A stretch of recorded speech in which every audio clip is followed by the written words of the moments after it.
quiero saludar, entonces, antes de que empieces, Juan Carlos, al doctor Oscar, agradecerle esta colaboración que nos está prestando hoy. Nosotros que hemos sido cercanos y que él nos ha estado acompañando en tantas comisiones en Bogotá, sabemos de la rigurosidad, del conocimiento, del juicio en cada uno de los actos que él emprende. Y quedamos muy agradecidos porque siempre hemos podido contar con esa luz que nos ilumina y que nos da él en muchísimas de los casos en que hemos necesitado una asesoría. El doctor Oscar ha sido muy definitivo. Entonces, bienvenido, Oscar. Esta es tu casa, este salón virtual, pues es tuyo y te dejo con Juan Carlos para que haga la presentación tuya. Muchas gracias, doctora Adriana.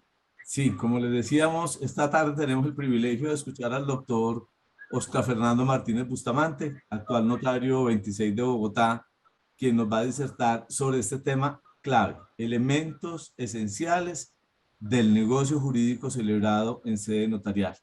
El doctor Oscar es abogado de la Universidad Externado de Colombia, con especialización en Derecho Administrativo de la Universidad de Santo Tomás, especialista en Gerencia de Negocios Internacionales por la Universidad Jorge Tadeo Lozano en Santa Marta, con diploma de estudios avanzados por el Departamento de Derecho Constitucional de la Universidad Complutense de Madrid. Oscar ha sido conjuez del Consejo de Estado durante más de 8 años, fue también conjuez del Tribunal Administrativo del Magdalena, conjuez del Tribunal Superior de Santa Marta, árbitro en el Centro de Arbitraje de la Cámara de Comercio de Santa Marta, profesor de Derecho Constitucional en la Universidad Sergio Arboleda en Santa Marta, fue gobernador del departamento del Magdalena, contralor general de ese mismo departamento. El doctor Oscar se ha desempeñado como notario 54, después como notario 66 y como les digo, desde hace ya casi 10 años como notario 26 en Bogotá.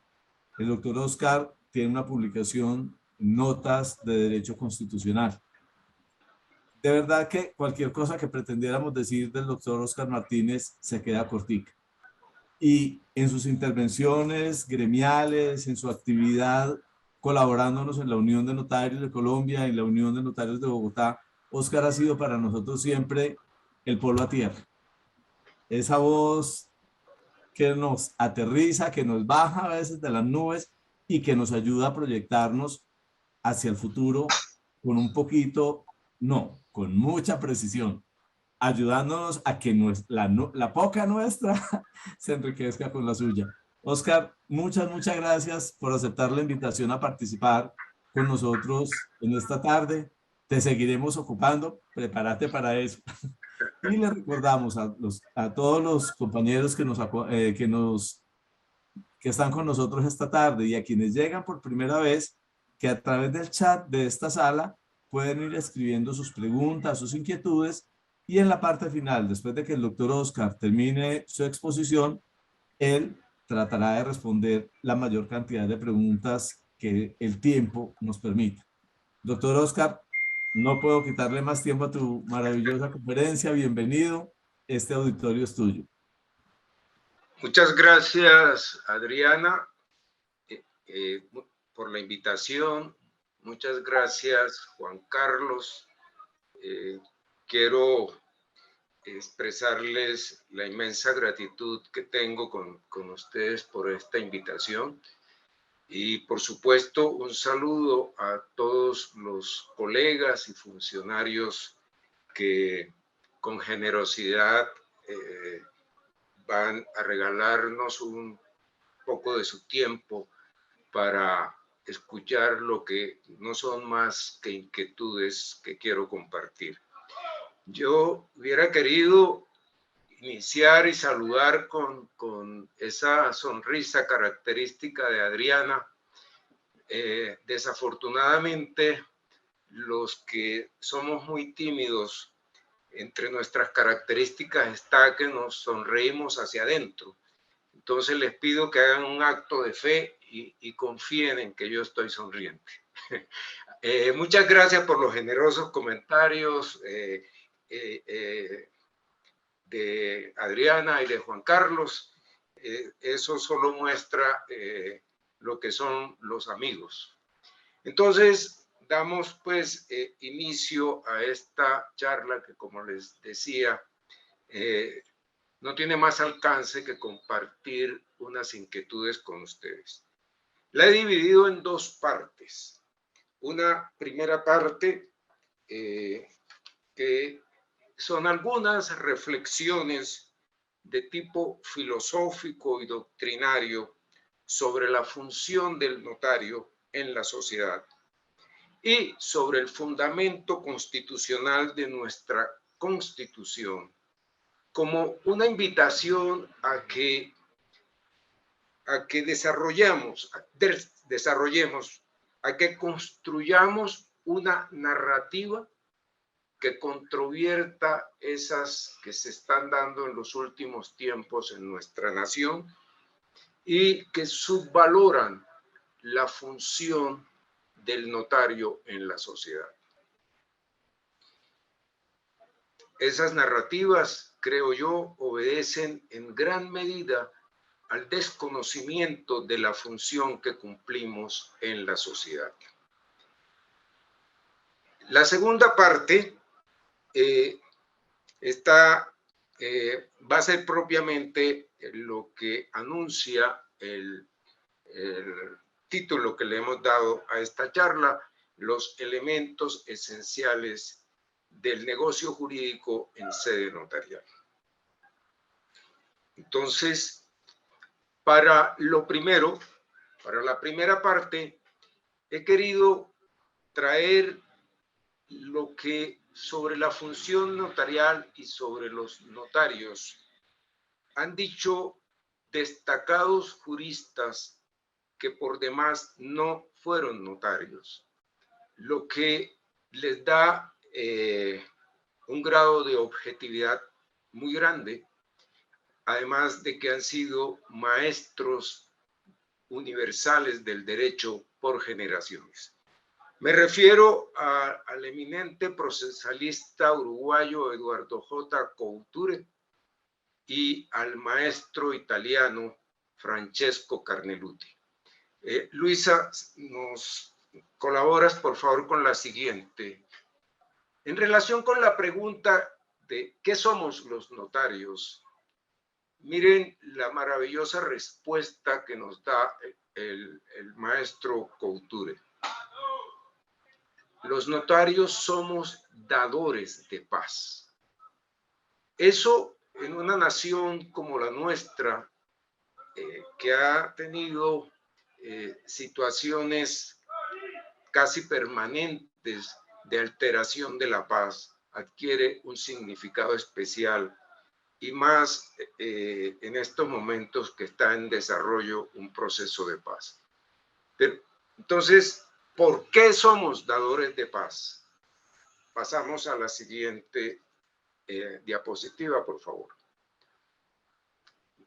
Miren lo que nos dice el maestro Couture. Porque aseguramos la realización del derecho en forma preventiva, en contraste con los jueces que la aseguran también, pero de manera correctiva. Agrega el ilustre profesor, la eficacia sustancial de la fe pública es, en último término, consolidar el derecho poniéndolo fuera de la incertidumbre. Es una forma de la llamada realización espontánea del derecho, nos sigue diciendo el maestro Couture. ¿Y por qué? Pensemos. El ideal del derecho es que no haya conflictos. Ese es el fin último del derecho. Pero sabiendo que son inevitables, entonces el recurso último de la aplicación del derecho debe ser el juez. Pero en muchos aspectos de las relaciones humanas se necesita la intervención del Estado en relaciones de familia, en el tema o en el mundo de los negocios, de la contratación. Y entonces el Estado ha puesto en nuestras manos esas cosas tan importantes en las relaciones sociales. Y de esta manera, cuando nosotros realizamos distintos actos, en gran medida estamos contribuyendo a la paz. Me explico. Cuando una persona sale de la notaría con su escritura pública, va con la certeza de que el Estado le está diciendo en ese documento avalado por el notario que en mi nombre ha verificado que se han cumplido los elementos formales y sustanciales del acto, usted puede irse tranquilo a su casa. Tenga la certeza que el Estado le va a proteger su derecho, porque a través de una persona en cuyas manos he puesto esta función, le da esa tranquilidad. Por eso, ahora lo veremos, en esa línea de pensamiento encontramos también al maestro Carneluti. Por favor, la siguiente, Luisa. Pero aquí sigue el profesor Couture.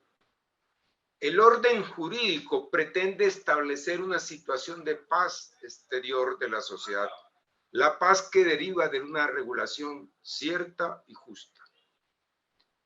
Firma, documento y paz son significaciones tan íntimamente ligadas al derecho que difícilmente podrán ser separadas.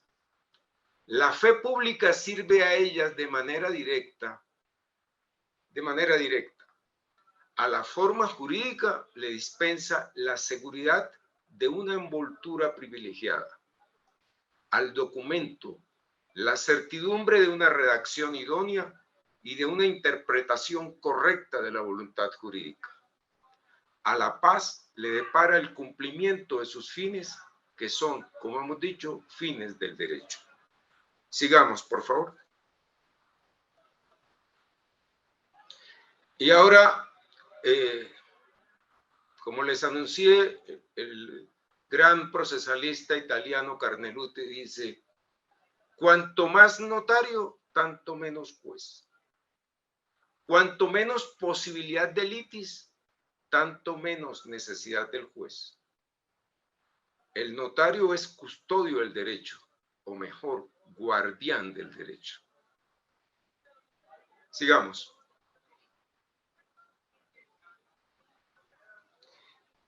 Estos dos maestros del derecho coinciden en la relevancia del acto notarial, a punto que la equiparan al de una sentencia judicial.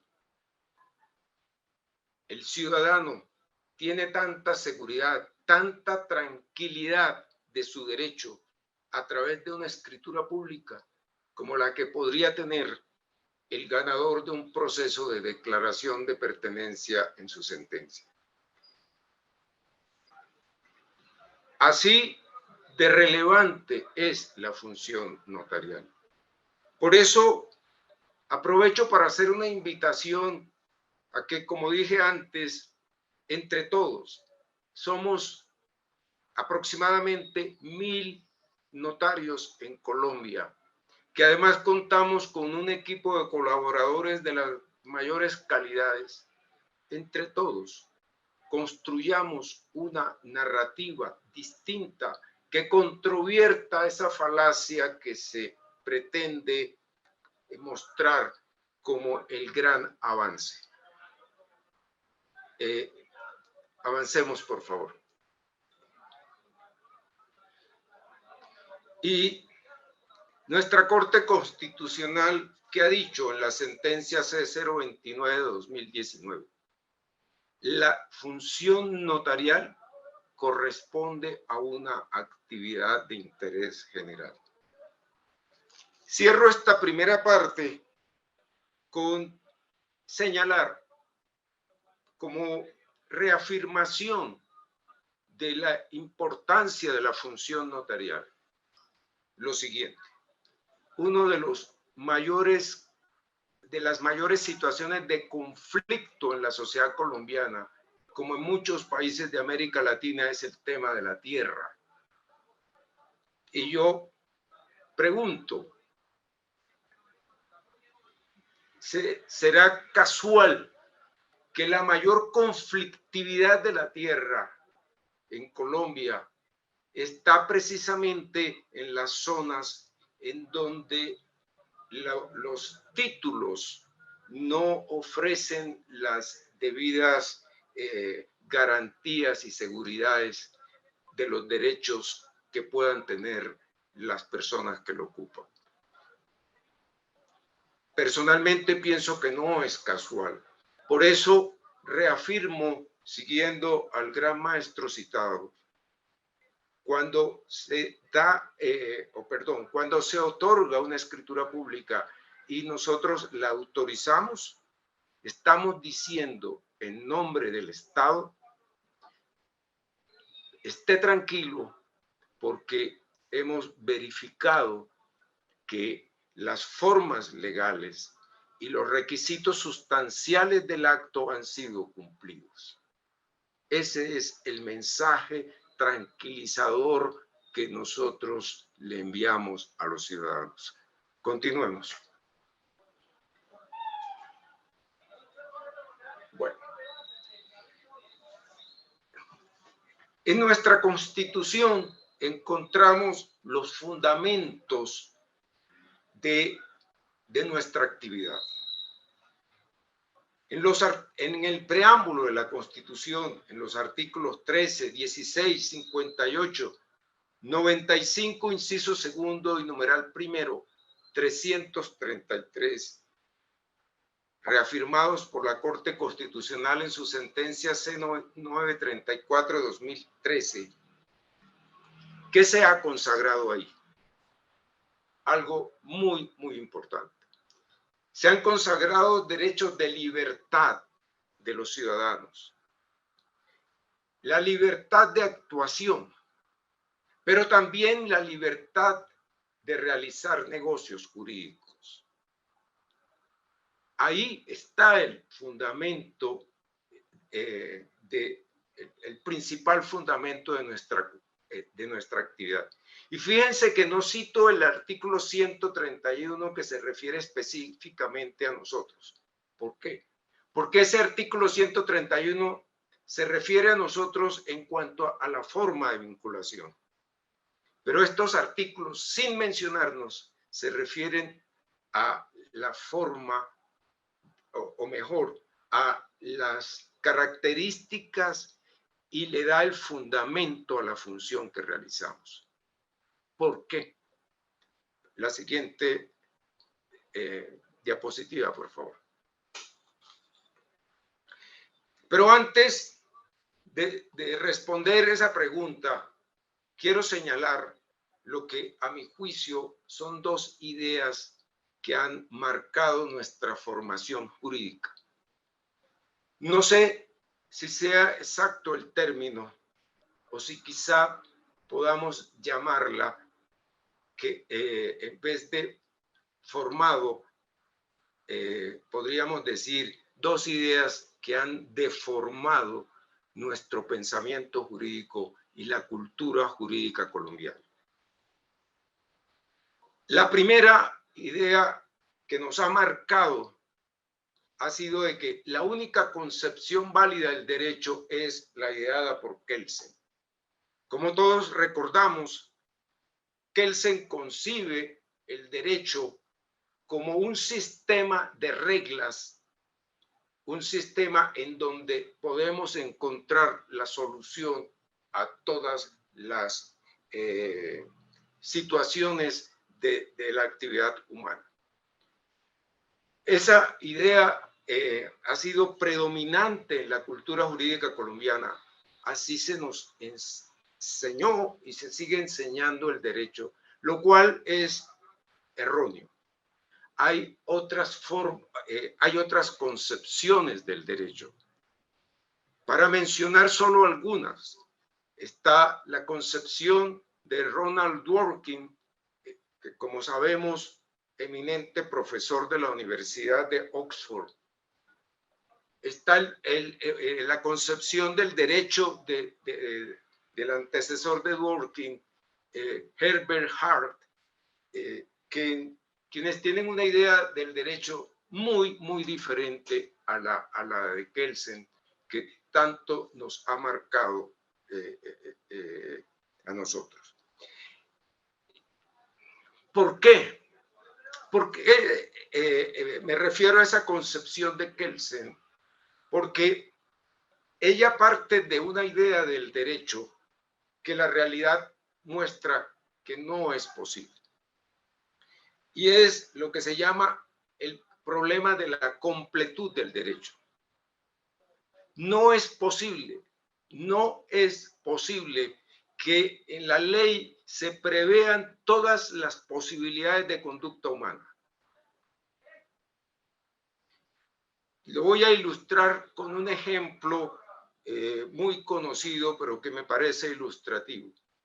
La regla de derecho dice: prohibido entrar vehículos al parque. Se pregunta, llega un niño en patineta, ¿entra o no entra? Segunda pregunta,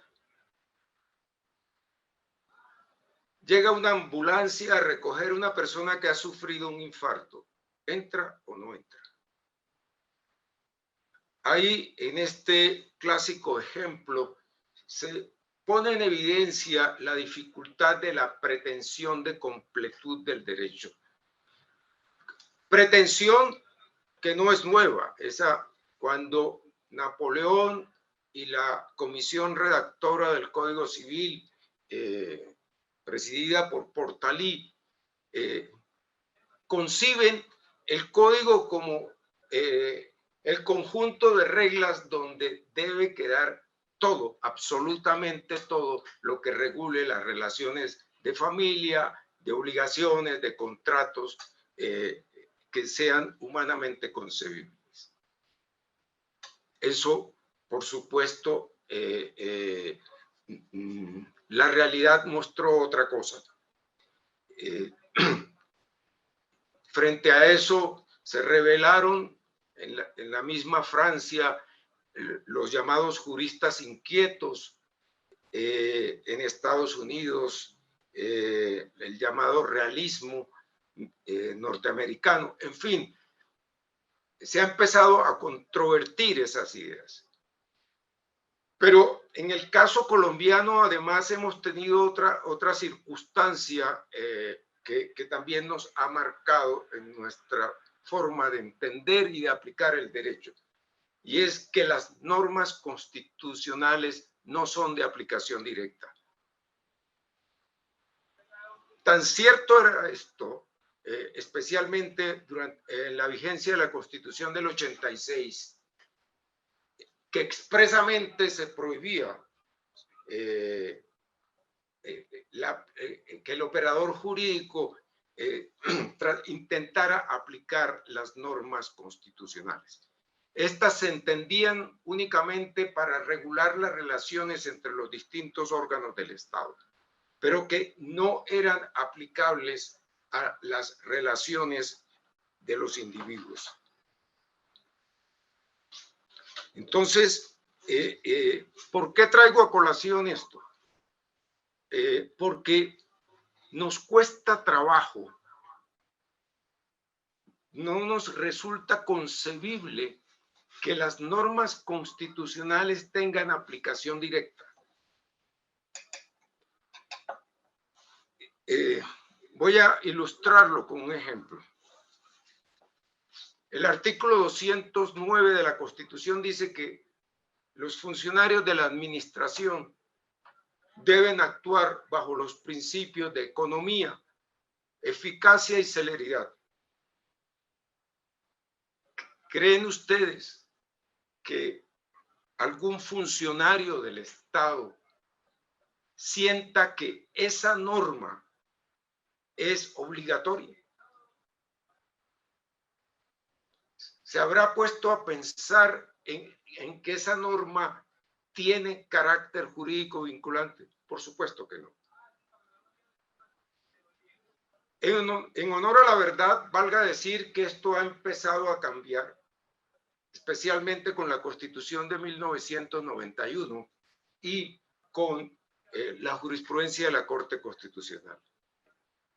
Pero aún nosotros nos escandalizamos muchas veces con las sentencias de la Corte Constitucional, porque tenemos en nuestra cabeza la idea de que la única forma de entender el derecho es la que él señala.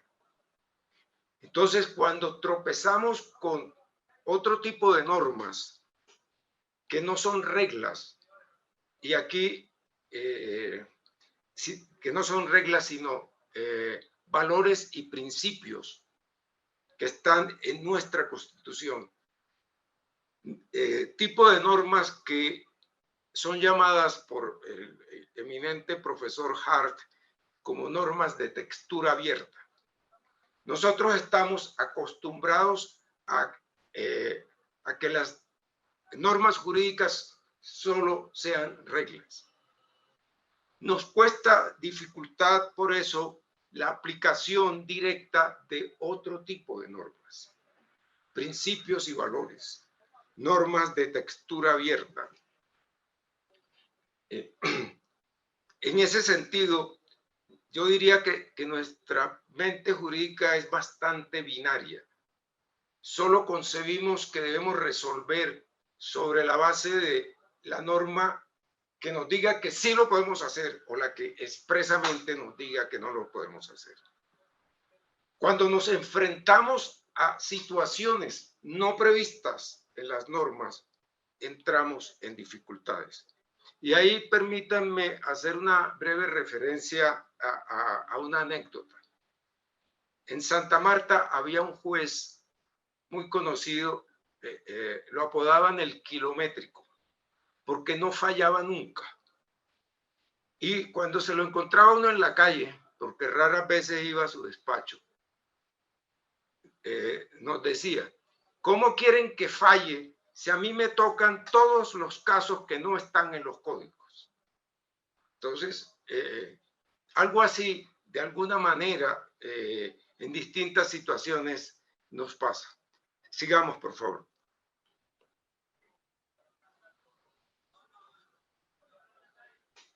Bueno, pasemos ahora sí a nuestra materia propiamente dicha. Y entonces hemos dicho que el Estado ha dicho que hay límites en lo que los cultores del derecho civil llaman el principio de la autonomía de la voluntad. Principio de la autonomía de la voluntad que, como recordamos, tuvo su máxima expresión en la postura liberal, el liberalismo manchesteriano, en donde se decía que el Estado no debía intervenir en esas partes de la actividad humana. Ahí quiero hacer una anotación. La palabra liberal y liberalismo genera bastante confusión. Liberal en Estados Unidos es una persona de izquierda. Liberal en Europa es una persona de derecha. Está la confusión que hay que usar con cuidado la expresión. Pero lo que quiero significar es que en el Estado social de derecho que establece nuestra Constitución, no es concebible una concepción de la actividad de los negocios sin límites. No es concebible. Y cuando se habla de límites a esa actividad, se está hablando de notario. Esa es nuestra función. Velar por los límites que ha establecido la ley al principio de la autonomía de la voluntad. Y donde nos autorizan para ejercer o velar por esos límites. Hay tres normas a las que quiero hacer referencia a este propósito. El artículo 6 del 960 dice: corresponde al notario la redacción de los instrumentos en que se consignen las declaraciones emitidas ante él, sin perjuicio de que los interesados las presenten redactadas por ellos o sus asesores. En todo caso, el notario velará por la legalidad. Miren la importancia de esto. El notario velará por la legalidad de tales declaraciones y pondrá de presente las irregularidades que advierta. Lo que sigue es una norma problemática y más adelante voy a explicar por qué. Sin negar la autorización del instrumento en caso de insistencia de los interesados, salvo lo prevenido para la nulidad absoluta, dejando siempre en él constancia de lo ocurrido. Bueno, ahí hay una clara autorización al notario para velar por la legalidad de las declaraciones, la legalidad del acto que ante él se está realizando. Pero esta última parte genera un problema que abordaremos un poco más adelante. Y es la pregunta: ¿solo ante nulidad absoluta el notario puede y debe abstenerse? La dejo planteada por el momento. Sigamos con la siguiente, por favor. El 17 del mismo estatuto notarial nos dice: el notario revisará las declaraciones que le presenten las partes, redactadas por ellas o a su nombre, para establecer si se acomodan a la finalidad de los comparecientes, y aquí viene lo que quiero destacar, a las normas legales, a la clara expresión idiomática. En consecuencia, podrá sugerir las correcciones que juzgue necesarias. Sigamos con el 21, por favor.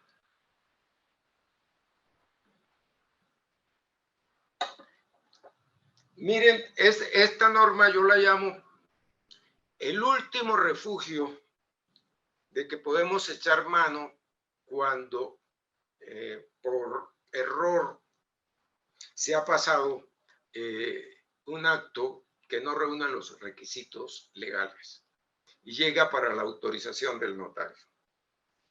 Ahí nos dan una herramienta. No quiero decir que no sea problemática. Es problemática en la medida en que nos pone en dificultades con los otorgantes.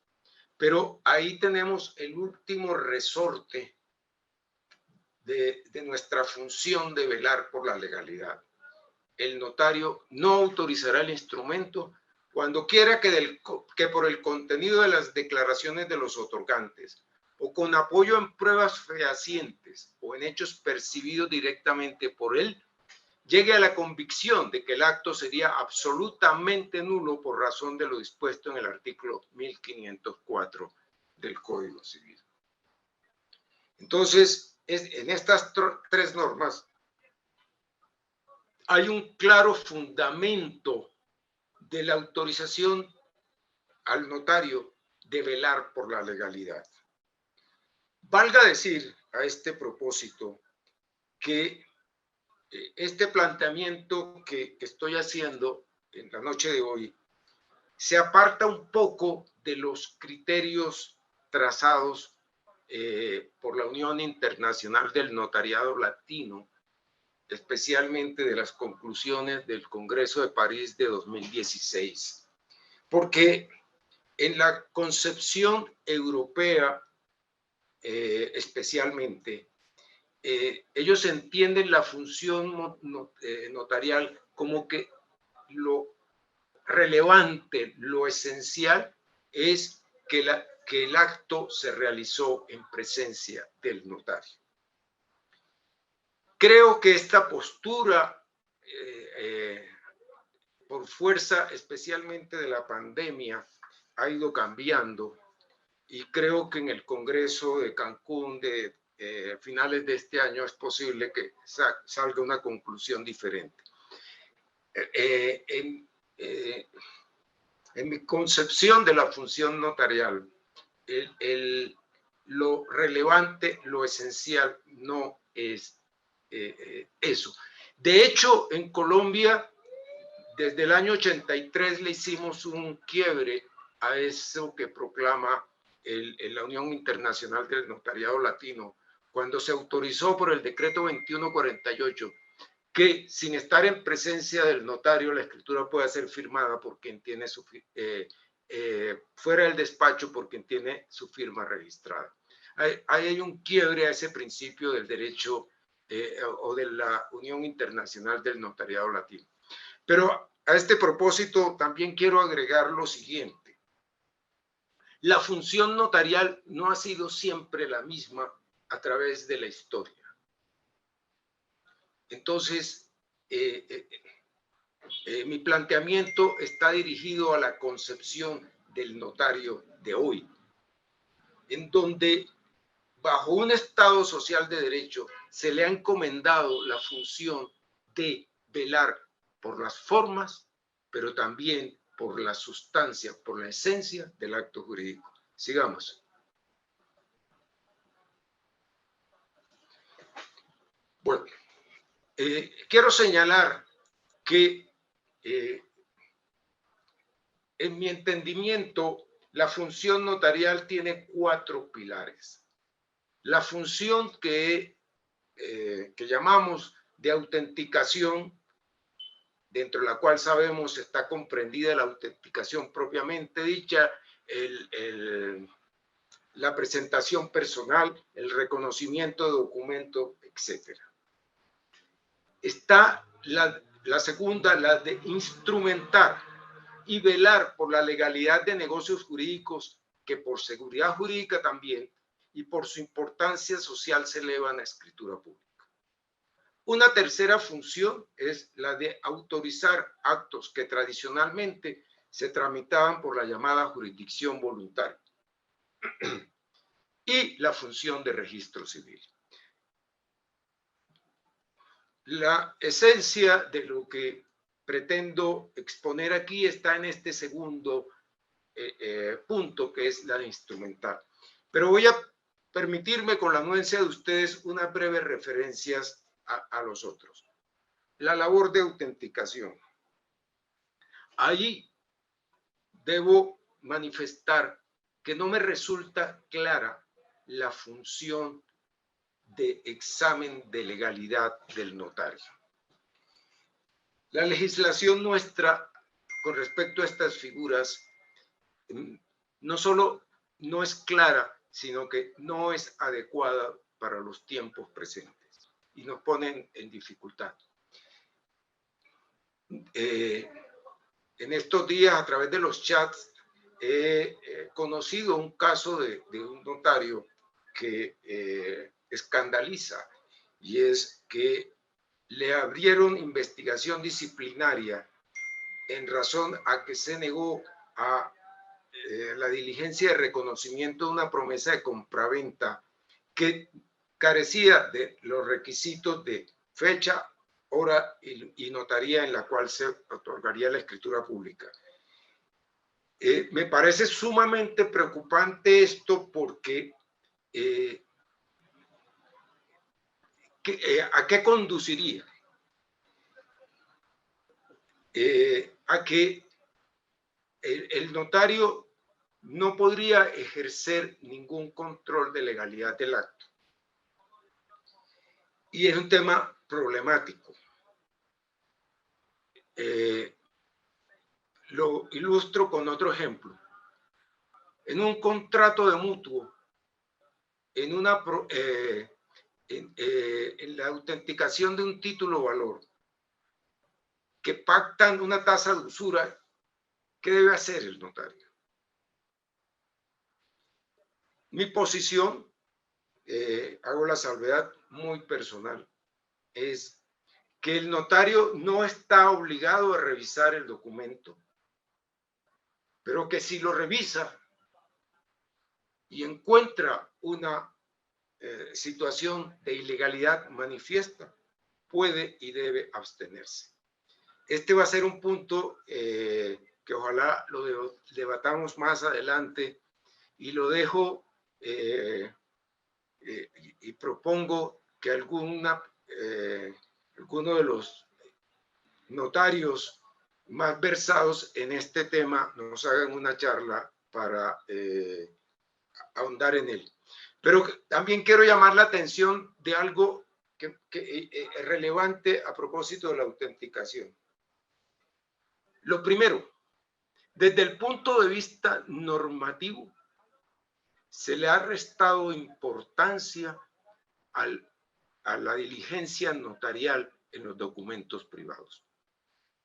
¿Por qué digo esto? Porque el artículo 260 del Código General del Proceso dice que tienen igual valor probatorio el documento privado y el documento público. Es un quiebre a la tradición colombiana a este respecto.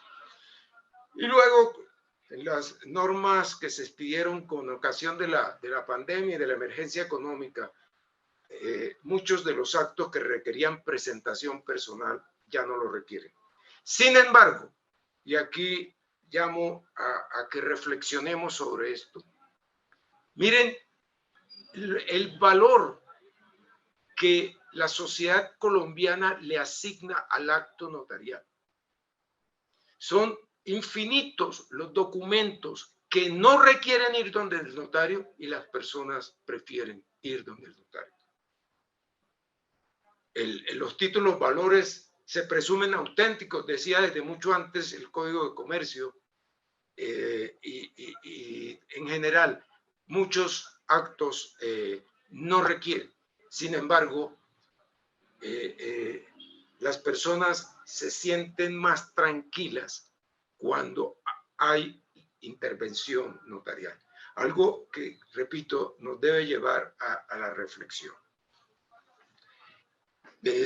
Ahora, en cuanto a lo segundo, al tercer punto, el de los actos de la mal llamada jurisdicción voluntaria, que se han ido trasladando a los notarios como licencia de menor para venta de bienes de menores, disolución y liquidación de sociedades conyugales, etcétera, etcétera.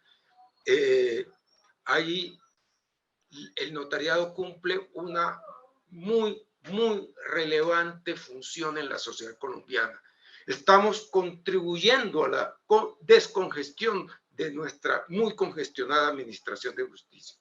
Entonces, enfatizo en estos aspectos para que, como dije al inicio, sobre estos puntos empezamos a construir una narrativa diferente de nuestra función a esa que se quiere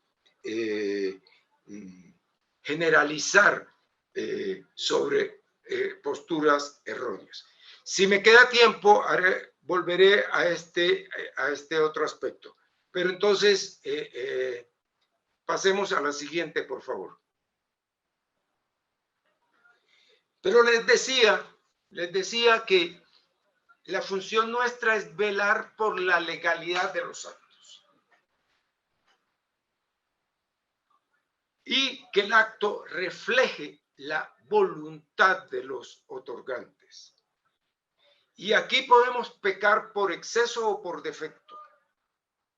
Y quiero ilustrarlo con este ejemplo. He conocido múltiples situaciones en donde las personas quieren realizar una transacción que involucra transferencia de bienes.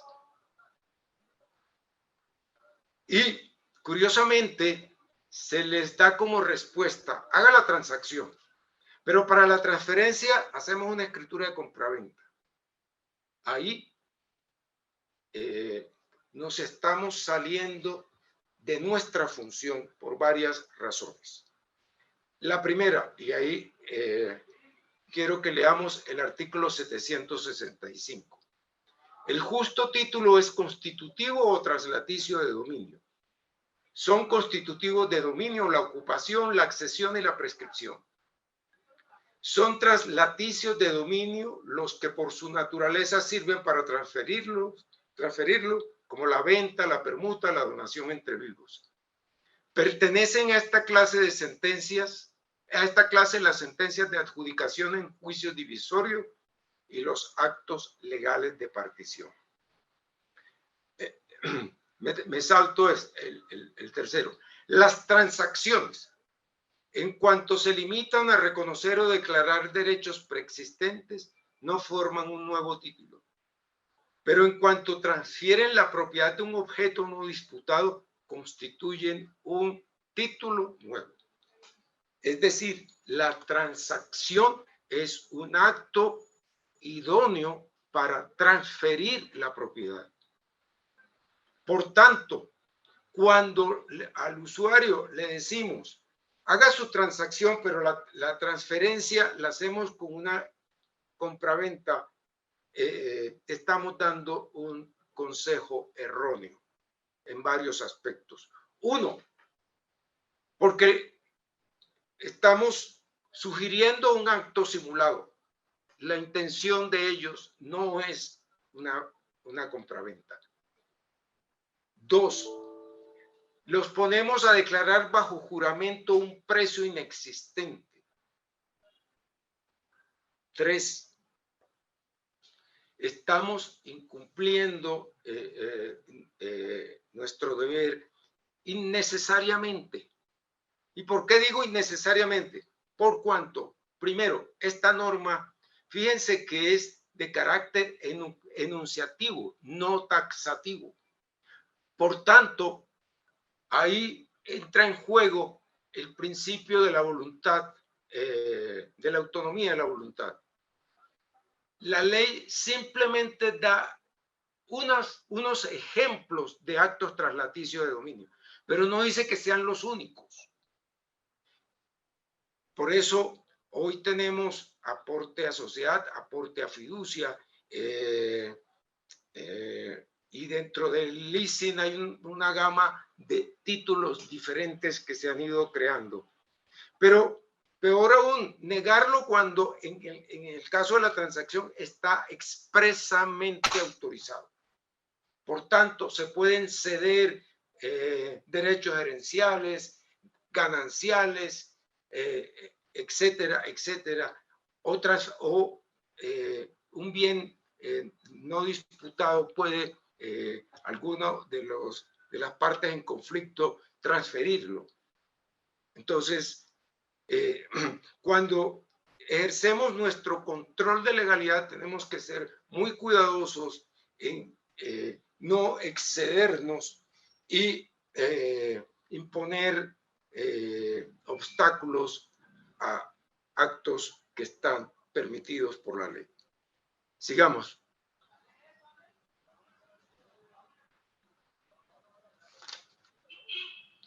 Bueno, aquí quiero que abordemos un tema al que hice referencia cuando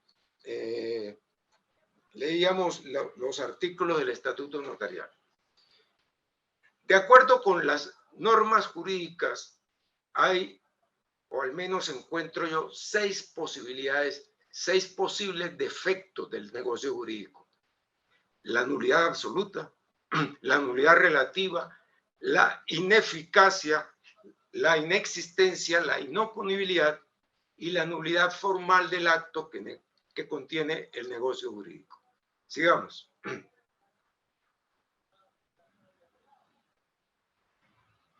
¿Dónde encontramos esos defectos? Los encontramos en estos artículos, en el 1740 del Código Civil, 1741, y en el Código de Comercio en los artículos 899, 897, 98 y en el artículo 99 del Decreto 960 del 70. Ahí se consagran los defectos o los posibles defectos del acto jurídico. ¿Genera alguna dificultad esto del Código de Comercio? Porque realmente los redactores no fueron muy afortunados en la redacción de estas normas. Pero existe la figura de la ineficacia. Esa se presenta especialmente en temas societarios, en las asambleas o juntas de socios que no cumplen con los requisitos de ley. Ese tema lo podemos mirar en detalle con los artículos 186 y 190 del Código de Comercio. Pero sigamos, por favor. Entonces, el artículo 1740 nos dice que es nulo todo acto o contrato que falta alguno de los requisitos que la ley prescribe para el valor del mismo acto o contrato según su especie y la calidad o estado de las partes. La nulidad puede ser absoluta o relativa. Sigamos. Entonces, la nulidad absoluta es la producida por un objeto o causa ilícita, y la nulidad producida por la omisión de algún requisito o formalidad que las leyes prescriben para el valor de ciertos actos o contratos en consideración a la naturaleza de ellos y no a la calidad o estado de las personas que los ejecutan o acuerdan, son nulidades absolutas. Asimismo, hay nulidad absoluta en los actos y contratos de personas absolutamente incapaces. Cualquier otra especie de vicio produce nulidad relativa y da derecho a la rescisión del acto o contrato. Sigamos. El Código de Comercio establece también unas causales de nulidad. La 2 y 3 son repeticiones del Código Civil, pero la del numeral primero quiero que la tengamos presente cuando contraría una norma imperativa, salvo que la ley disponga otra cosa. Sigamos.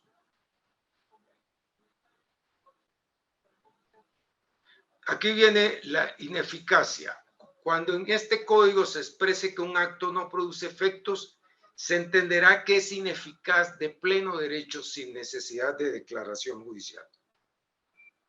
Sigamos.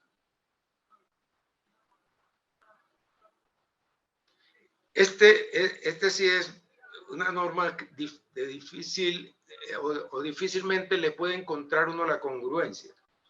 Dice, la ratificación expresa de las partes dando cumplimiento a las solemnidades pertinentes perfeccionará el acto inexistente. Es decir,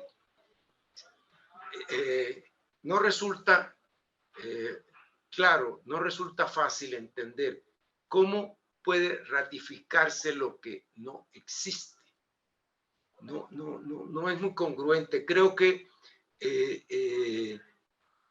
rotular el acto como inexistente pareciera que no hubiese sido la voluntad o no cayeron en la cuenta de la contradicción que la norma encierra. Sigamos, por favor.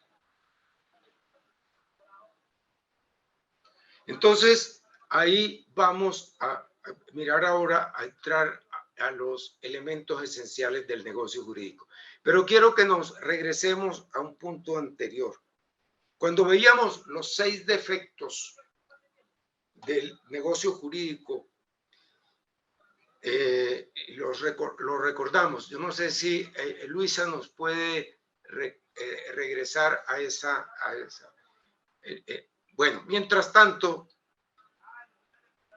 mire, recordemos que el estatuto notarial nos dice que el notario se debe abstener cuando el acto, ahí está, cuando el acto esté en curso en una causal de nulidad absoluta.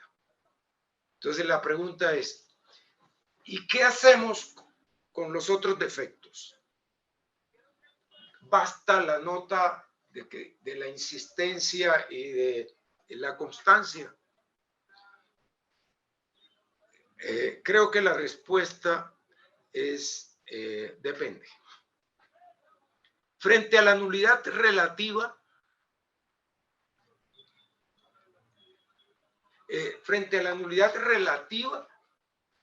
considero que el notario puede darle curso al acto. ¿Por qué? Porque cuando se presenta una causal de nulidad relativa, ojo con esto, el acto no es nulo, es anulable. Y en eso hay una diferencia muy grande. Es anulable, pero no es nulo. ¿Por qué la diferencia? Porque el acto anulable solo puede generar declaración judicial de su ocurrencia a petición de quien pueda resultar afectado. A diferencia de la nulidad absoluta, en la que el juez la puede declarar de oficio. Entonces, en otras palabras, la ley le da valor mientras no se oponga alguien legitimado para el efecto. Frente a la ineficacia, mi apreciación personal es más por lógica jurídica que por norma expresa, es que si la ley le da esa condición de ser el acto ineficaz, no podemos nosotros los notarios volverlo eficaz. En el de la inexistencia no tengo respuesta, confieso, y no tengo porque no logro entender esa norma. Como les decía antes, que la ley dice, aquí no existe acto, pero si me cumplen determinadas formalidades, eso que no existía, existe. Yo pienso que ahí lo que pasa es que está un segundo acto, un nuevo contrato, así tenga las mismas cláusulas. Entonces, que eso se ratifica, no logro entenderlo, y ahí dejo eso a consideración de expertos en la materia. En el caso de la inoponibilidad, ¿en qué consiste la inoponibilidad? El acto vale, solo que no produce efectos frente a determinadas personas, a terceros, pero el acto tiene un valor ante la ley y por tanto, frente a ese defecto, es mi parecer, el notario puede seguir adelante. Ahora sí volvamos, Luisa, donde dejamos las diapositivas, por favor.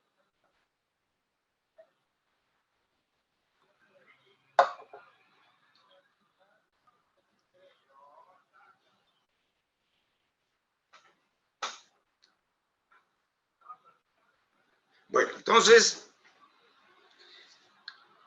para poder tener claridad de cuándo un acto es nulo, es preciso. El anterior, Luisa, por favor.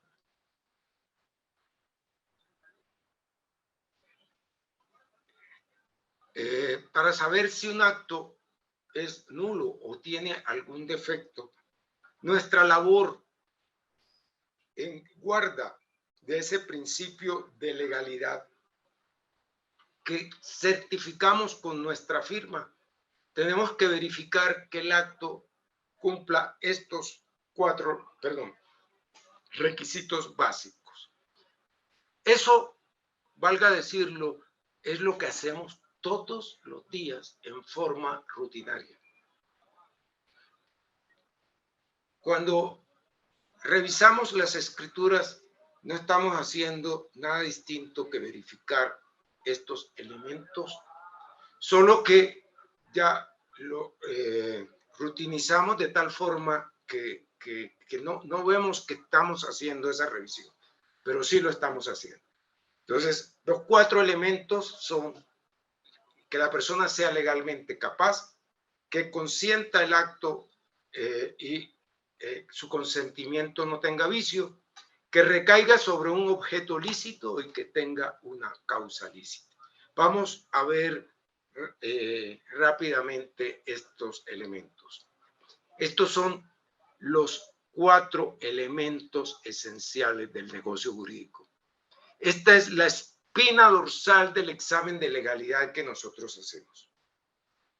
Ahora bien, ese examen de legalidad no se agota con esta revisión de estos 4 elementos, porque el acto puede estar regido por normas especiales o específicas. Pero de todas maneras, vamos a rebotar en estos 4. Continuemos, por favor.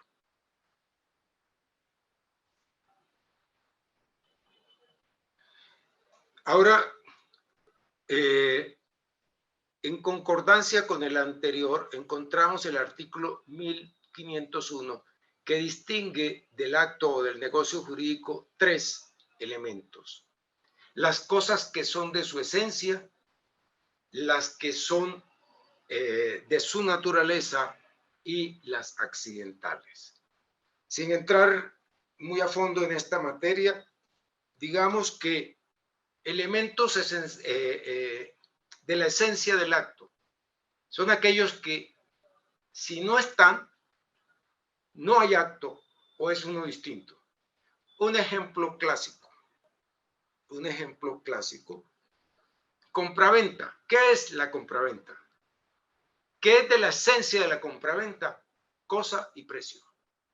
No puede haber compraventa si falta uno de estos elementos. Y ahí hago una mención muy rápida sin profundizar en el tema. El Código de Comercio tiene una norma interesante y dice: el precio irrisorio se tendrá por no pactado.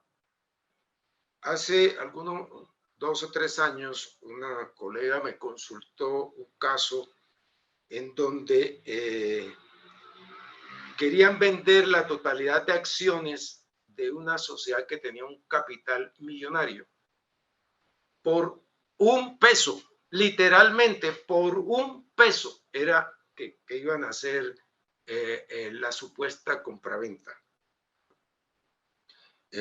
Yo le dije que aplicara esa norma, si la memoria no me falla, es el 901 del Código de Comercio, que dice: el precio se tiene por irrisorio, se tiene por no pactado.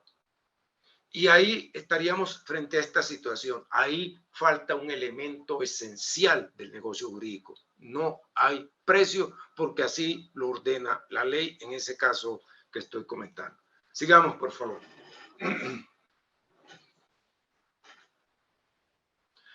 Pero bueno, antes de esto, regresemos al anterior. Bueno.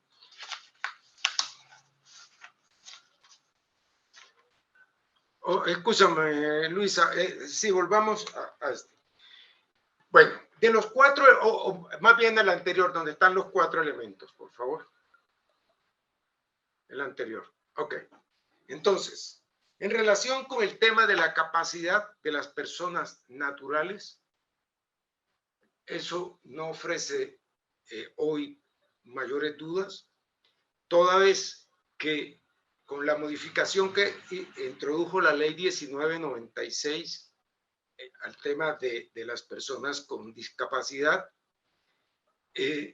se hizo realidad lo que era un simple enunciado normativo, que la capacidad se presume.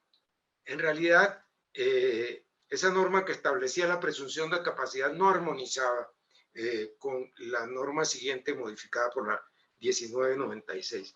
Hoy en día, sí podemos decir que la capacidad, la incapacidad es excepcionalísima. Y sobre el tema de los discapacitados, aquí hemos tenido unas magníficas conferencias en donde nada tengo para agregarle. Pero sí quiero referirme un poco al tema de la capacidad de las personas jurídicas en varios aspectos. Primero, ahí entramos en lo que, en una situación que es importante abordar, y es el tema de la representación. Ahí les comento, no se imaginan la dificultad que he tenido con algunos asesores jurídicos de entidades que mandan minutas diciendo que fulano de tal habla en nombre propio, en su propio nombre y en su propia representación. Es una contradicción en los términos. Si obra en nombre propio, no está bajo la figura de la representación. Sí. Un dibujo de un árbol es una representación del árbol, no el árbol. Entonces confundimos los términos, y debo confesar, creo que algún asesor dejó pasar algunas de estas incorrecciones, pecado que confieso. Entonces, en el tema de la representación hay varias cosas que vale la pena mencionar. Una, es un problema que nos han creado las cámaras de comercio. En cuanto piden unos certificados que en mi criterio no cumplen las exigencias de ley. Y aquí hago la excepción, considero honrosa, de la Cámara de Comercio de Medellín, y ya me explico. Es frecuente que en los estatutos de las sociedades, en el artículo de la representación legal, no establezcan los límites que tiene el representante. Esos pueden estar en el artículo que habla de, por ejemplo, la junta directiva o la asamblea de accionistas o de socios, junta de socios. Entonces, la Cámara de Comercio solo transcribe el artículo donde están las facultades del representante legal y omite cuando en los estatutos se establece, por ejemplo, corresponde a la junta directiva autorizar al gerente para actos superiores a 100 millones de pesos. Pero en el artículo del reglamento, donde están establecidas las facultades del representante legal, muy cómodamente dicen, el gerente puede hacer todo, realizar todo tipo de actos, salvo lo previsto en estos estatutos. Entonces, ¿cómo hacemos? ¿Cómo hacemos para saber cuáles son esas limitaciones?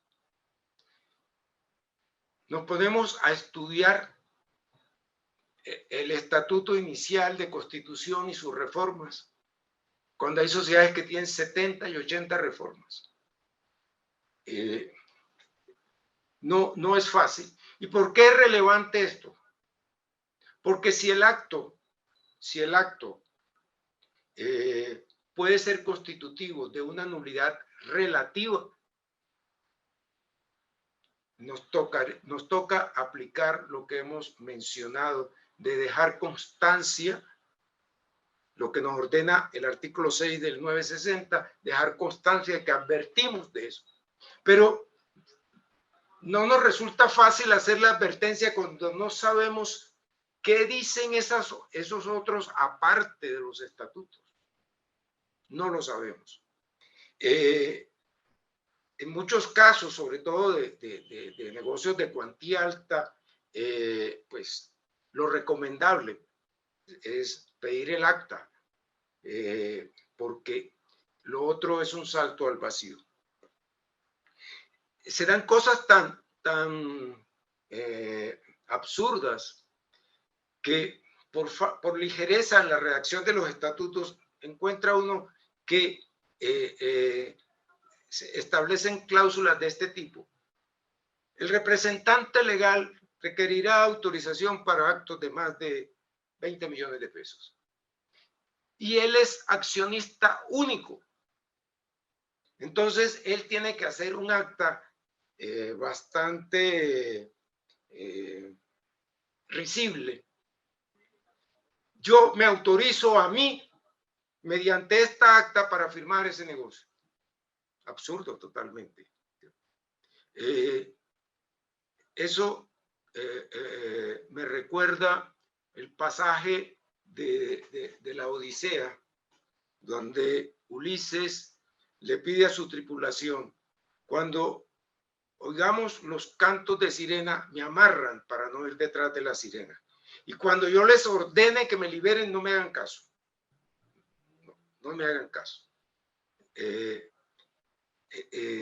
derecho constitucional se ejemplifica este pasaje de la obra de Homero en relación con el punto de si es posible que democráticamente se decida no volver a decidir democráticamente. Pero me estoy saliendo del tema, entonces continuemos. Seguimos en el tema de la capacidad, y ahí hacía mención al tema de la representación. Tengamos en cuenta otro aspecto relativo a la representación, el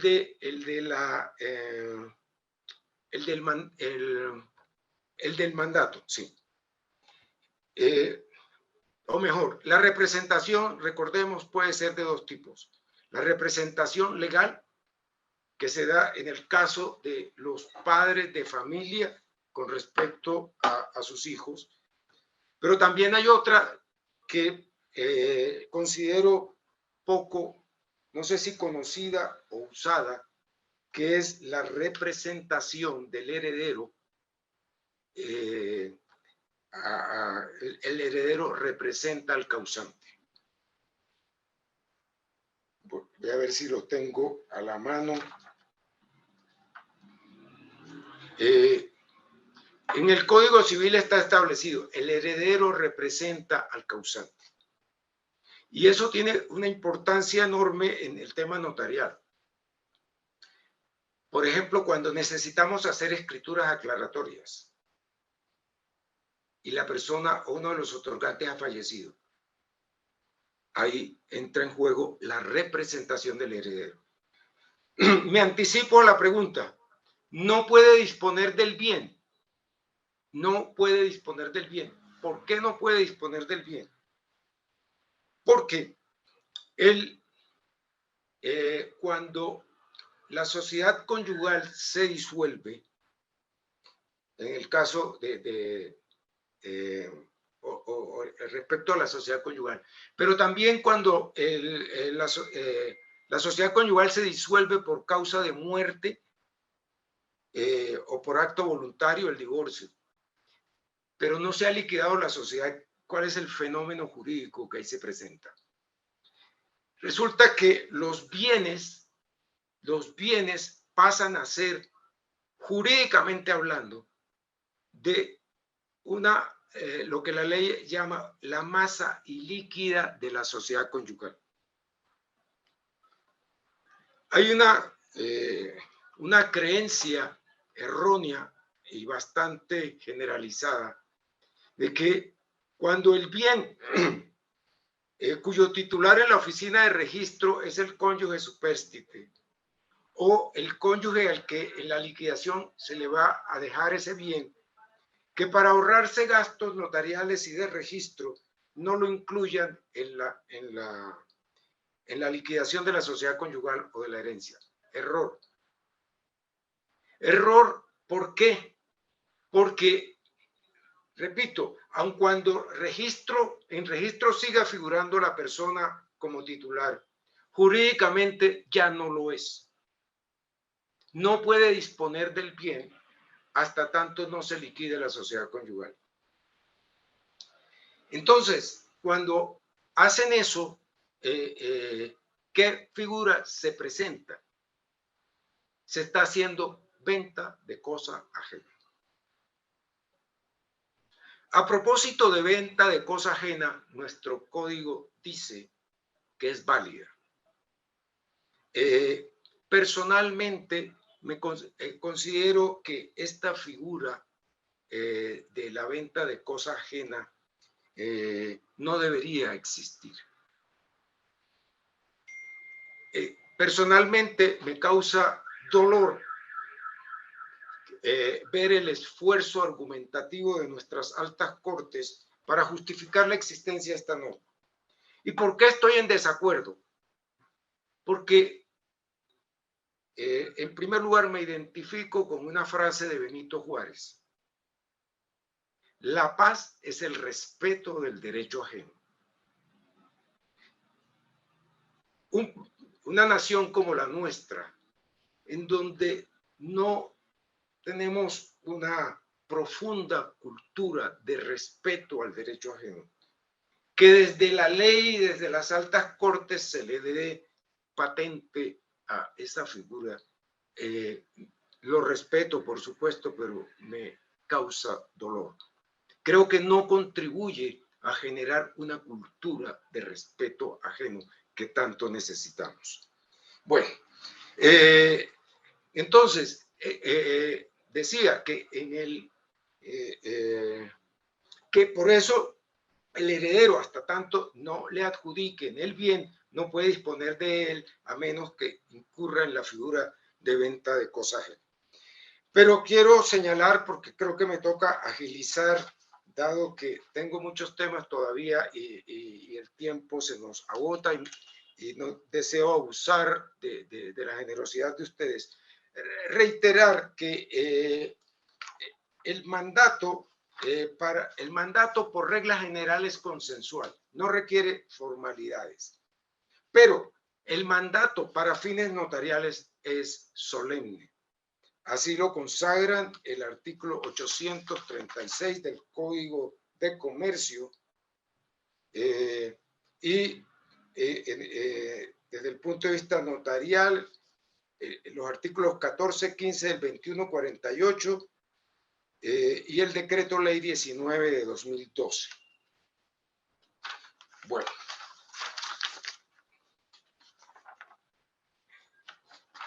Entonces, el consentimiento, respecto al consentimiento exento de vicio, ahí hago referencia a la postura de la Unión Internacional del Notariado Latino, que considera que ese consentimiento ante notario es la garantía de que no tenga vicios. Tengamos presente que a nosotros nos va a tocar lidiar, porque esto parece un fenómeno irreversible, no obstante la sentencia de la Corte Constitucional que suspendió con efectos a 2 años las normas de la notaría digital. Ahí tenemos que también construir una narrativa diferente en relación con ese consentimiento que se va a dar por medios virtuales o que se está dando.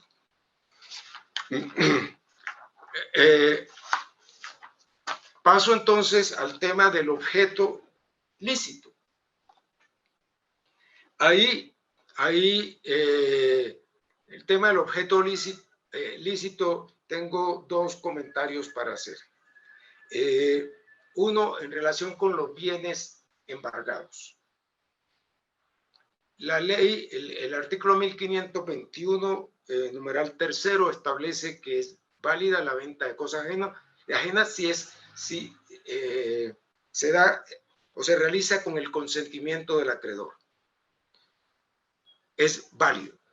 Sin embargo, les recuerdo que la ley 1579 le agregó un requisito adicional, pero solo para efectos del registro de ese acto, y es que se aporte una certificación del juzgado de que no hay embargo de remanentes.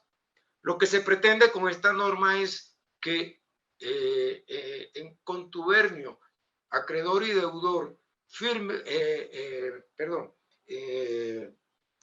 incurran en fraude de los derechos de un segundo o tercer acreedor que ha embargado los remanentes. Entonces, para que lo tengamos presente. Y el otro que tengamos muy presente que hay objeto ilícito en los bienes, en una cantidad de bienes hoy en día, por ejemplo, lo de los parques nacionales. Por la prohibición del artículo 63, los territorios de comunidades indígenas. Entonces, en el tema del objeto ilícito nos toca actuar con mucho cuidado. Máxime la dificultad que tenemos para identificar si un predio está o no en un parque nacional o en una zona de reserva indígena. Pero hay uno de esos aspectos en el que sí podemos adoptar algunas medidas preventivas. Recordemos que el caso de los inmuebles que limitan con playa, con mar o con ríos. Si uno de los linderos tiene alguna de estas características, mi consejo es que tengamos el cuidado de aplicar la circular de la Superintendencia de Notariado, que estableció que pidamos que nos traigan la certificación del ADIMAR de que el bien no ocupa bienes de uso público. Es por el momento lo que tengo para agregar con relación al objeto lícito.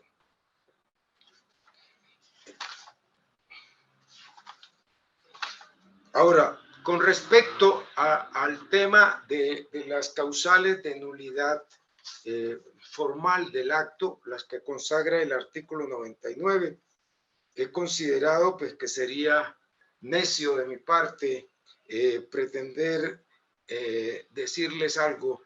Creo que todos ustedes manejan eso de la mejor manera y tienen total y mayor conocimiento que el que yo pueda aportarles. Entonces,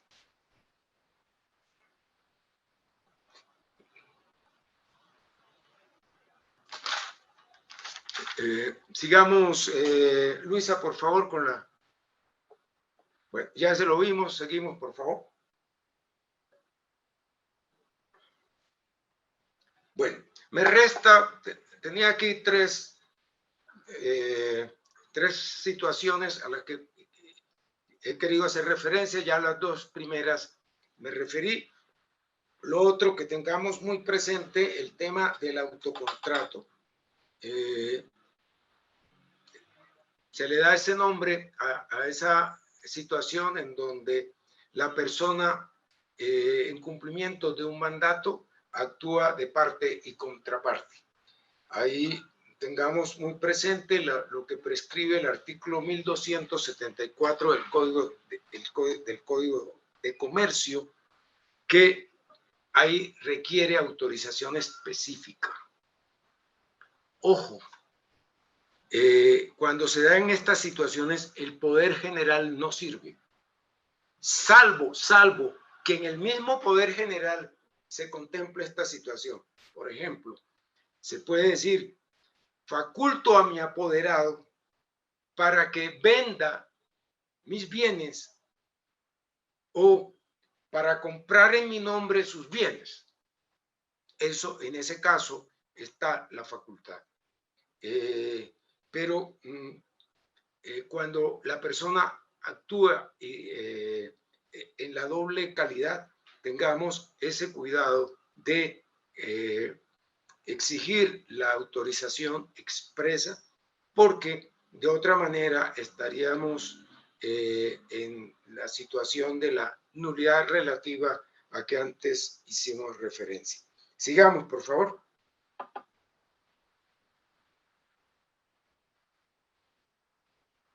Bueno, quiero cerrar con esta pregunta que nos inquieta en estos tiempos. ¿Puede una plataforma tecnológica sustituir a los notarios y jueces? Bueno, ahí quiero anotar lo siguiente. Hace unos años, por allá en la década de los 70, en Alemania estuvieron explorando la posibilidad de que pudieran ser reemplazados los jueces por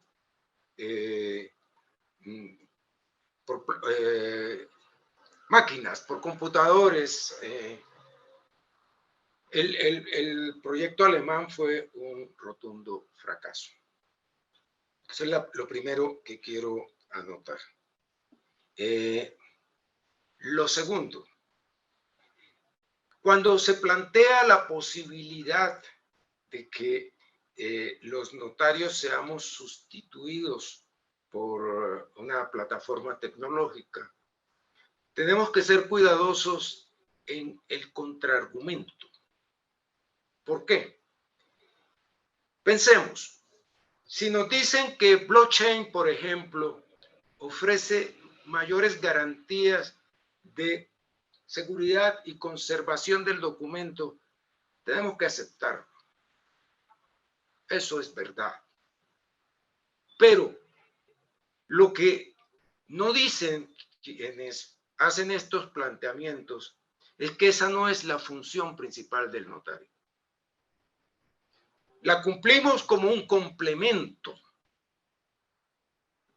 La función principal del notario, he intentado explicarlo a lo largo de esta charla, es velar por la legalidad de los actos y dar fe en nombre del Estado que se han cumplido los requisitos de forma y sustanciales del acto.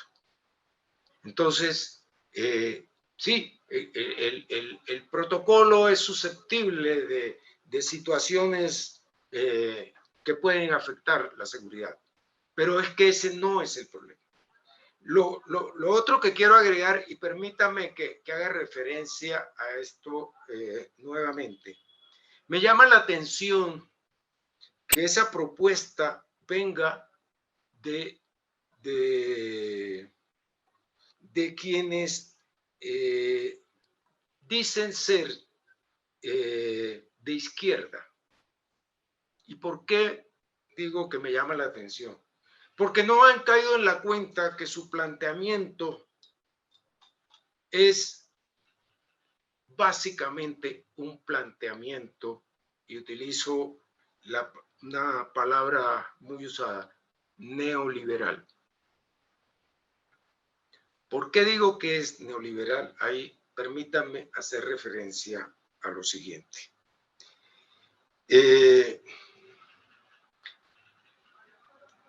Antes decía lo problemático que es esta expresión de liberalismo, pero para darle un poquito de contexto. Lo primero que surgió fue el liberalismo político, es decir, las ideas de libertad. Ideas que ya en los finales de la Edad Media y principios de la Edad Moderna empezaban a afianzarse la libertad y con toda la construcción humanista del hombre, del individuo, se forma una corriente filosófica que propende por la libertad. Pero al lado de eso, de esa postura política, surge una complementaria que es el liberalismo económico, que basado en esas ideas de libertad las toma para decir que el Estado no debe intervenir en los negocios, en la economía, etcétera, etcétera. Es lo que se llamó, todos lo saben, el liberalismo manchesteriano, el laissez-faire, el laissez-passer, que decía el Estado sobre eso debe dejar pasar, dejar hacer, dejar pasar.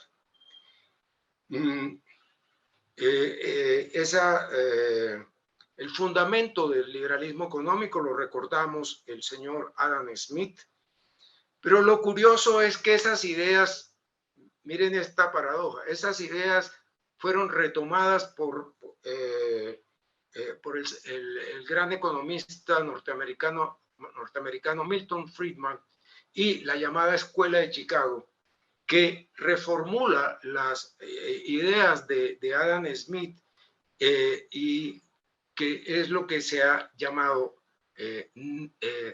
neoliberalismo. Hace referencia a eso que se ideó Friedman y la Escuela de Chicago, y que fueron las ideas que en Gran Bretaña impuso la señora Margaret Thatcher y en Estados Unidos el presidente Reagan, en donde el Estado no debe meterse. Entonces, en primer lugar, esa concepción no es armonizable con lo que consagra nuestra Constitución de Estado Social de Derecho. Pero en la medida en que dicen, saquemos al Estado, léase notarios, de esta actividad, los proponentes de esa fórmula no están haciendo cosa distinta que retomar, sin mencionarlo, las ideas neoliberales que dicen combatir. Paradójico, por cierto. Bueno, entonces ya creo que nos queda una diapositiva, por favor, Luisa. Entonces,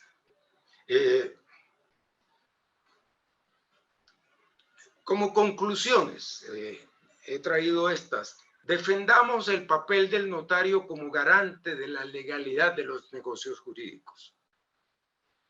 Segundo, cuidemos el buen nombre de la función notarial, por cuanto, como dijera Carneluti, el notario es, por sobre todo, un consultor moral. Me despido con esto y hago referencia al punto anterior, el de si podemos ser sustituidos por máquinas. No, por una razón adicional. El razonamiento jurídico, óigase bien, el razonamiento jurídico no es posible incorporarlo a ninguna máquina hoy existente. Y nosotros somos garantes del cumplimiento de la ley. Algunos de los teóricos de estos temas dicen que en algún momento las máquinas van a tener una conciencia superior a la humana. Entendiendo por esto que en algún momento las máquinas ya no se van a regir por los algoritmos que les suministren o les introduzcan sus creadores, sino que ellas van a ser capaces de crear sus propios algoritmos y reglas. Ese estado hipotético que lo llaman la singularidad, de momento es algo irrealizable, pero si llegase a dar, la conclusión sería, en ese momento, no solo sobraremos los notarios, también los jueces, y por qué no la humanidad entera. Y finalmente, ahora sí, tengamos presente que no va a ser posible. ¿Por qué?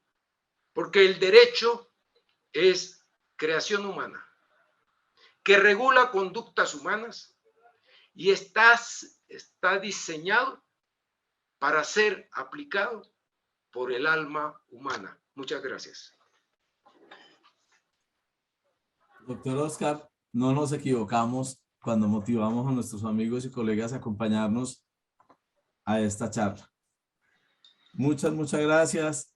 Te agradezco de manera especial que nos dejas este espacio para que, por favor, respondas a algunos de los comentarios o de las preguntas que nos han formulado a través del chat. Katy Rojas dice, buenas noches. Parte de la dignidad del cargo y el reconocimiento que aún tiene el notario es su profesionalismo. No se puede caer en el exceso de poner sellos sin la más mínima verificación. ¿Qué tal aclarar escrituras por documento privado? Venta de derechos de herencia por documento privado. Si no se ejerce control, esto generaría pérdida de credibilidad y daría lugar a que se usen estos documentos para ilícitos o trámites ilegales. La doctora Katy hizo la observación cuando nos ponía de presente la situación de una autenticación de un contrato de promesa de compra-venta en el que no se había mencionado notaría, fecha y hora para la firma de la escritura. El doctor Manuel Correa de la Notaría Cuarta de Medellín te dice: doctor Oscar, atendiendo al control de legalidad que debe ejercer el notario, podría abstenerse, por ejemplo, de autorizar el instrumento si después de que irregularmente permitió la firma de todos los otorgantes, encuentra que no le fueron presentados todos los comprobantes fiscales.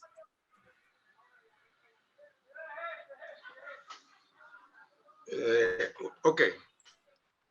Bueno, a la primera pregunta, yo estoy de acuerdo con usted en su planteamiento y no creo que el notario deba tener un papel pasivo. Lo que ocurre es que, bueno, desde mi perspectiva, la actuación notarial en lo que hemos llamado o agrupado bajo el rótulo de autenticaciones, me parece que es una regulación bastante desafortunada. Porque pareciera dar a entender que ahí el rol del notario colombiano se parece más al notario anglosajón, en que simplemente dice: aquí vinieron Pedro y Juan y firmaron ante mí este documento. Yo no sé si eso es legal o ilegal, pero la regulación colombiana del documento privado reconocido ante notario, desde mi perspectiva, repito, es bastante desafortunada, porque nos exige un examen de legalidad bajo la inmediatez. Entonces, nos traen un contrato de 250 páginas para que reconozcamos firmas. ¿En qué momento se puede hacer el examen de legalidad de este documento? No es fácil. Y si nos ponemos a leerlo, se nos arma una manifestación a la entrada de la notaría de todos los usuarios que están esperando. Entonces, no es fácil. Yo creo que ese tema lo debemos repensar y buscar la manera de reformularlo. Esta figura nuestra es bastante extraña para notarios de otros países. Recuerdo un notario español con el que compartí en una conferencia en la Universidad Externado de Colombia. Se quedaba aterrado de esta función nuestra. Él no lo lograba entender. Decía: a mi notaría, primero las personas llegan pidiéndome una cita y yo tengo que examinar su documento, etcétera. Nosotros tenemos ahí algo que no está claro. Pero les repito, mi posición a ese respecto es, o mejor concluyo lo anterior. Entonces, si en ese documento de 250 páginas hay algo que resulte contrario a la ley, me parecería excesivo que se responsabilizara al notario por eso. Cosa distinta es que, a pesar de todo y de la mala regulación, el notario observe que el acto es contrario a ley. Y vuelvo al ejemplo de la tasa de usura, en donde ya estamos en el terreno del derecho penal. Yo pienso que la abstención del notario es legítima y no debe dar lugar a ningún disciplinario. Con respecto a la segunda, ¿me recuerdas, Juan Carlos? Escúchame. Sí, tranquilo. Te está preguntando que si dentro del control de legalidad que debe ejercer el notario, consideras que sería viable que un notario, después de que permitió que los interesados otorgaran una escritura, procediera después a no autorizarla, por ejemplo, porque en la revisión final encuentra que no fueron presentados todos los comprobantes fiscales. Ok, le respondo. Permítame un momentico.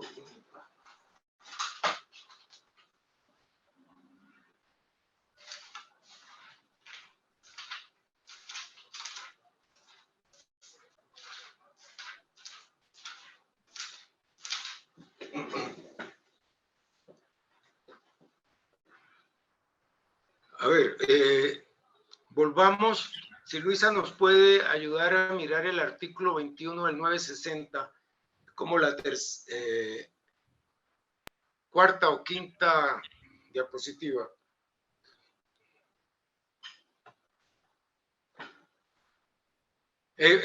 Bajemos, Luisa, bajemos. Ahí. Fíjense que esta norma hace referencia a un momento específico del trámite notarial, el de la autorización. Dice, el notario no autorizará el instrumento cuando quiera que por el contenido de las declaraciones de los otorgantes o con apoyo en pruebas fehacientes o en hechos percibidos directamente por él, llegue a la convicción de que el acto sería absolutamente nulo por razón de lo dispuesto en el artículo 1504 del Código Civil. Entonces, a pesar de que el acto ha hecho el recorrido, si llegado el momento de la autorización, el notario encuentra que eso genera nulidad absoluta, no solo puede, sino que debe abstenerse. Ahora, que le genera dificultades prácticas, sin la menor duda. Las partes no van a quedar conformes con esa decisión, nos van a reclamar los derechos notariales, etcétera, etcétera. Ahora, lo que ocurre es que ya en concreto en su pregunta, la falta o la carencia de los comprobantes fiscales es generadora de nulidad absoluta. Yo pienso que no.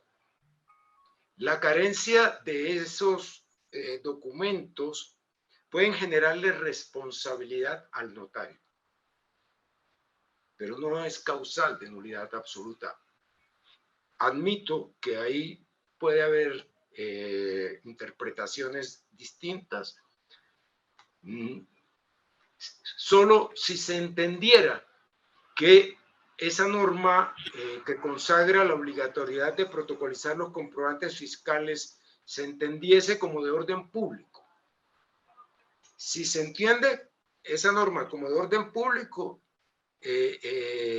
su infracción acarrearía nulidad absoluta y encajaría en la hipótesis que me estás planteando. Pero es un tema discutible. ¿Le damos o no el carácter de norma de orden público? Ahí dejo la inquietud planteada. La doctora Alexandra Camacho te pregunta, ¿se puede autenticar una promesa de compraventa de un inmueble que se encuentra embargado?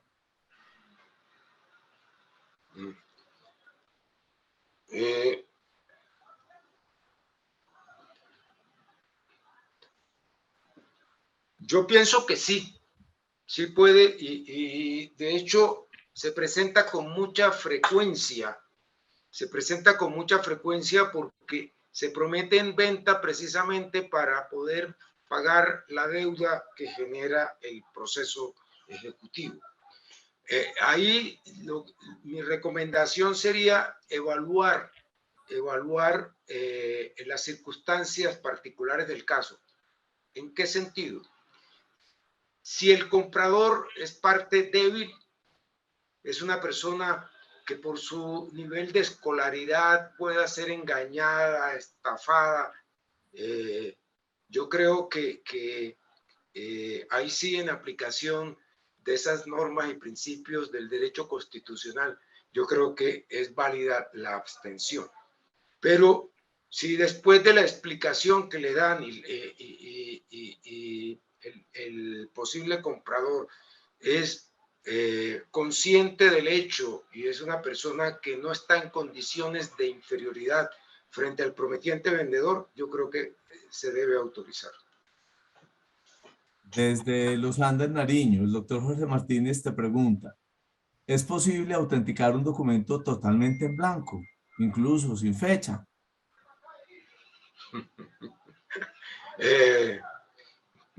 No, y no es recomendable desde ningún punto de vista. En primer lugar, porque es válido sostener que ahí no hay documento. No hay documento. Entonces, creo que la abstención no solo es un deber legal abstenerse. Más complejo es el tema cuando hay espacios en blanco, porque ahí ya hay un principio de documento. Ahí sí nos toca por insistencia. Y yo diría o mejor, recomendaría dos cosas cuando el documento de espacio en blanco. Bueno, depende del tipo de acto y del negocio que involucre, pero en un negocio muy complicado, que le autoricen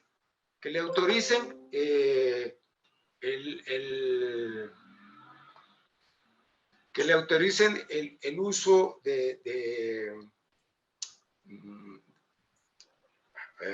se me escapa ahorita, la autorización para que usted pueda digitalizar el acto. Se me escapa ahorita la palabra. ¿Por qué? Porque de alguna manera lo puede salvar si el acto es de alguna complejidad. Extender, Oscar, extender. Sí, gracias, Eugenio. Que quede digitalizado para que quede registro de cómo salió el documento de la notaría, para que lo que se agregue posteriormente quede por fuera de la responsabilidad del notario. Ahí vuelvo al punto de la inadecuada regulación colombiana a este respecto. En España hacen eso, aún en el documento privado que se reconoce ante el notario, en la notaría queda la trazabilidad del documento. O sea, lo escanean y lo guardan. ¿Cómo? Lo escanean y lo archivan. Sí, ellos le hacen trazabilidad al documento. Sí. Nosotros no tenemos eso. Entonces, genera todas las dificultades que hemos comentado. Doctor Oscar, desde Fortuna Arauca, la doctora Ángela Patricia Alza había escrito, ¿podría señalar diferencias en tratándose de actos civiles y actos comerciales? Creo que por la hora que veo de esta pregunta, era en el momento en que nos estabas mostrando en pantalla las enfermedades de las que puede adolecer el negocio jurídico. Sí. La pregunta entonces es si hay diferencia entre lo comercial y lo civil. Eso, que si podría señalar las diferencias que hay en tratándose de esas dificultades o enfermedades del negocio jurídico, si se trata de actos comerciales o civiles. Ok. Bueno, ahí nos toca remitirnos al Código de Comercio para saber si el acto es o no comercial. Recordemos que en los actos en que intervienen comerciantes o sociedades, ahí el acto adquiere la naturaleza de comercial. Pero también tengamos presente que en estos aspectos el Código de Comercio hace remisión a las normas del Código Civil. Entonces, en los negocios que realizan sociedades hay una combinación. El acto al tiempo está regulado por las normas específicas del Código de Comercio y en lo no regulado por el Código de Comercio se rige por las normas civiles. Cuando es entre particulares no comerciantes, el acto es totalmente civil y regido por las normas del Código Civil. Pero creo entender que de pronto su pregunta va hacia a los vicios de ineficacia, inexistencia, etcétera. Yo creo por la hora en que está la pregunta aquí dentro del chat, yo creo que fue en ese momento. O sea, lo de inoponibilidad, ineficacia, si en materia civil y en materia comercial hay regulación diferente. Pero, por ejemplo, si usted está tramitando una reforma de estatutos, una cesión de cuotas sociales en una sociedad limitada, claramente usted tiene que regirse por las normas del Código de Comercio. Y ahí tiene que mirar si el acto cumple los requisitos de eficacia que consagra el Código de Comercio. Entonces tiene que mirar tanto los 887, 88, 89, pero también irse al 190 y 186 del Código de Comercio, que le dicen qué actos son ineficaces o se tienen por inexistentes. Entonces ahí le toca verificar que se hayan cumplido con los requisitos de quórum, la mayoría exigida por el tipo de acto. Aprovecho su pregunta para hacer esta recomendación. Mire, en estos temas comerciales es importante, y de sociedades concretamente, ahí nos toca. El Código de Comercio tiene unas normas que se aplican para todas las sociedades que ella regula.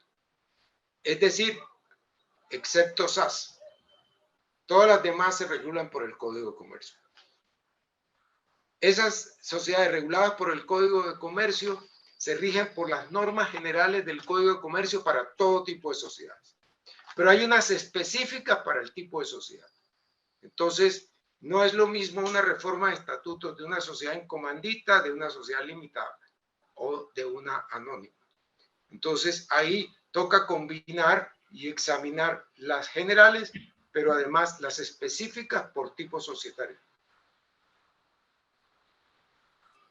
Doctor Oscar, este chat está lleno de felicitaciones. Felicitaciones para vos y agradecimientos para UNOVOC por haber propiciado este encuentro.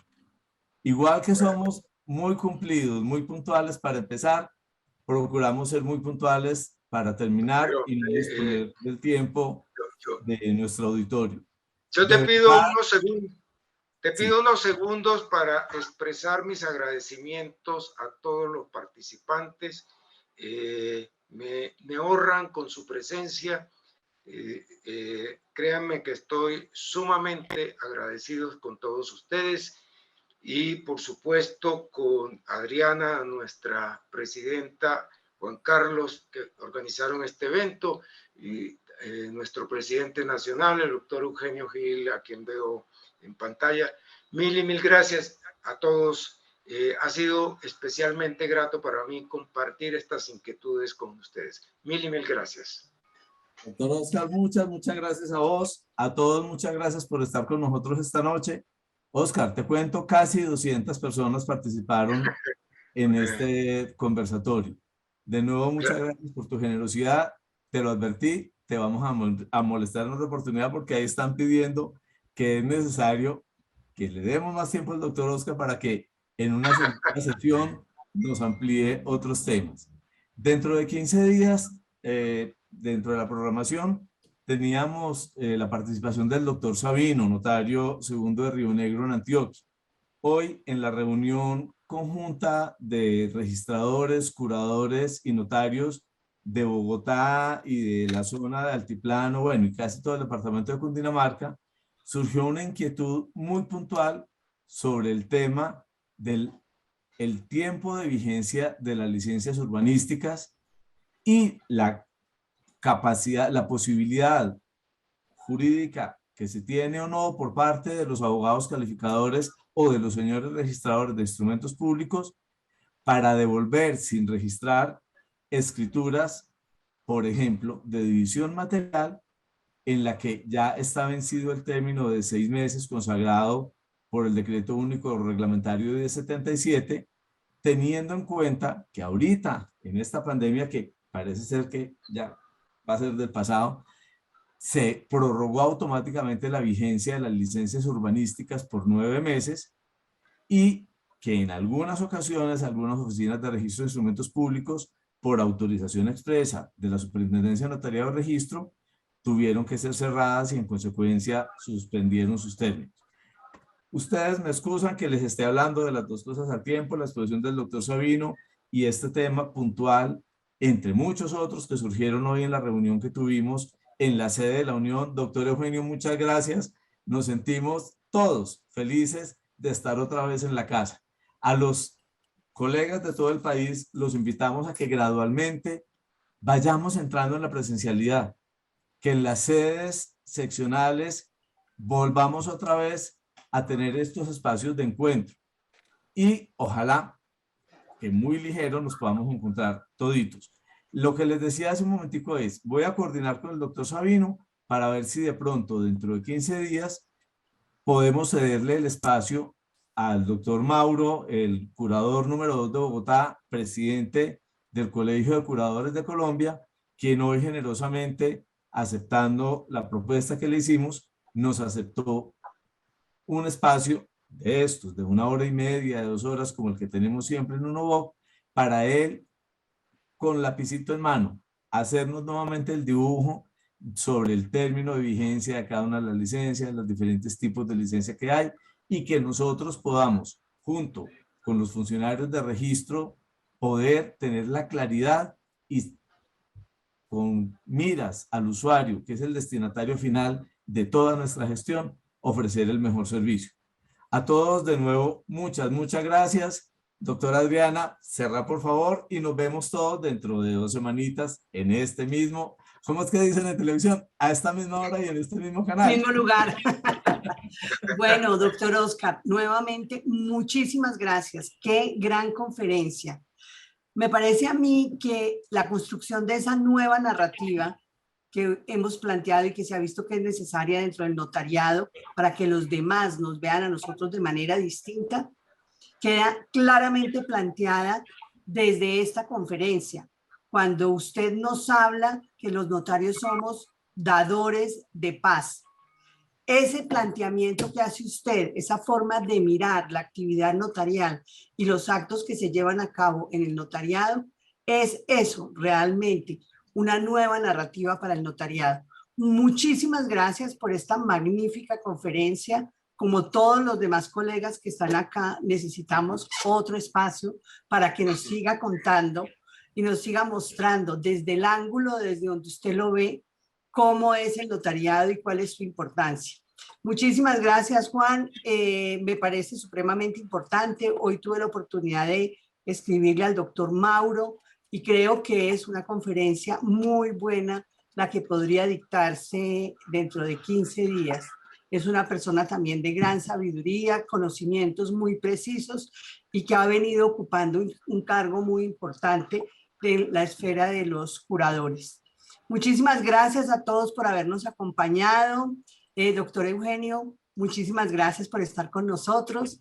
Que estén muy bien, que descansen.